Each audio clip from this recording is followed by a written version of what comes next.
নমস্কার, আমি ময়ূক রঞ্জন ঘোষ। আজ বাংলাদেশ সরকারের অন্যতম প্রতিনিধি, যিনি প্রেস সচিব বাংলাদেশের, তার সাথে 1-to-1 একটা ম্যাচ হবে। ময়ূক আজ এমন কিছু প্রশ্ন করবে যে প্রশ্নগুলো প্রত্যেক ভারতীয়, 140 কোটি ভারতীয়র প্রশ্ন। বাংলাদেশ কি ক্রমে জিহাদ দেশ বা জঙ্গলি দেশে পরিণত হচ্ছে? আমার এই প্রশ্নগুলো করার কোনো এখতিয়ার নেই। বাংলাদেশের বহু রাজনীতিবিদ হয়তো আমাকে বলবেন আনটিম টাইম, অর্থাৎ কয়েকশো বার হয়তো তারা এই কথা ইতিমধ্যে বলে নিয়েছেন।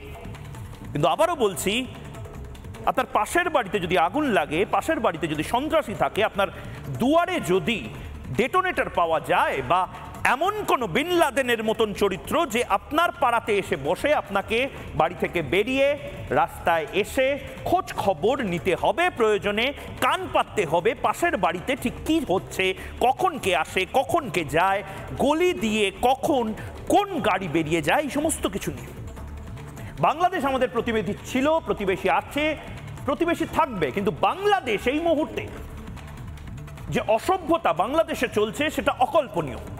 আমি সেই চারটে ছবি এই মুহূর্তে দেখাবো, এবং আমি জানি না আমাদের দেশে এই ছবি আমি কোনোদিন দেখিনি, কিন্তু বাংলাদেশে এই ছবি দেখছি, অকল্পনীয় ছবি।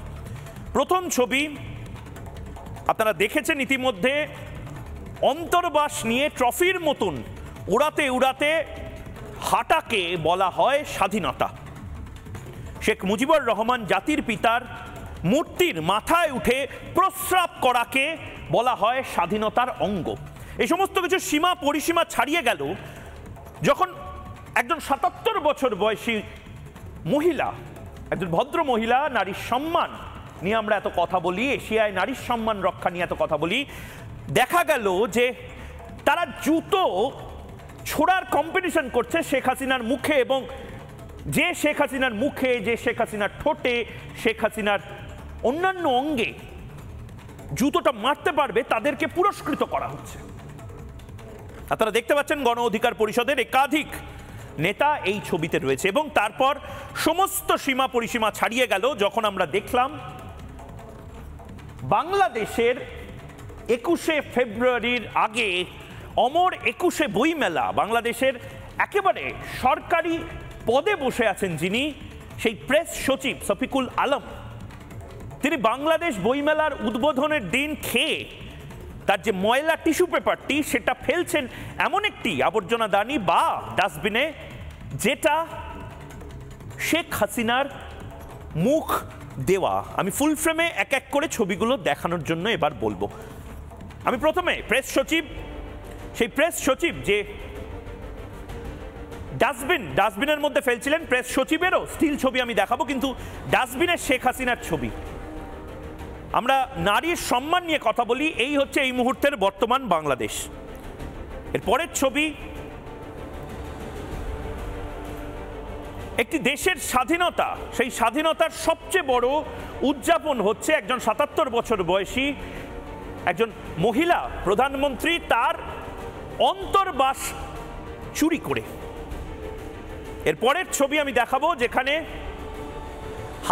শেখ হাসিনার ছবিতে জুতো ছোড়া হচ্ছে। বোধহয় এখানেই আমাদের এবং বাংলাদেশের মধ্যে পার্থক্য, বোধহয় এখানেই আমাদের এবং 140 কোটির দেশ এবং 8 কোটির দেশের পার্থক্য। কারণ বাংলাদেশ এই মুহূর্তে তার প্রাক্তন প্রধানমন্ত্রীকেও সম্মান জানাতে পারছেন না। আর আমরা আমাদের প্রাক্তন প্রধানমন্ত্রী, সে যতই ঘৃণিত হোক, তাকে যতই আমরা সমালোচনা করি, তার মৃত্যুর পরে আমরা 1 সপ্তাহ রাষ্ট্রীয় শোক পালন করি, আমাদের প্রত্যেকটি পতাকা অর্ধ নিমিত্ত থাকে। শেখ মুজিবুর রহমানের মূর্তিতে প্রস্রাব করা হচ্ছে, সেই ছবিও আমরা দেখেছি। এ কোন বাংলাদেশ, তা নিয়ে আজ একেবারে সরাসরি নানা ধরনের কন্টেন্ট দেখার জন্য লাইক করুন, শেয়ার করুন আমাদের ফেসবুক পেজ, সাবস্ক্রাইব করুন আমাদের ইউটিউব চ্যানেল। পাশাপাশি অন্যান্য ব্রেকিং নিউজের জন্য অবশ্যই চোখ রাখুন রিপাবলিক বাংলায়।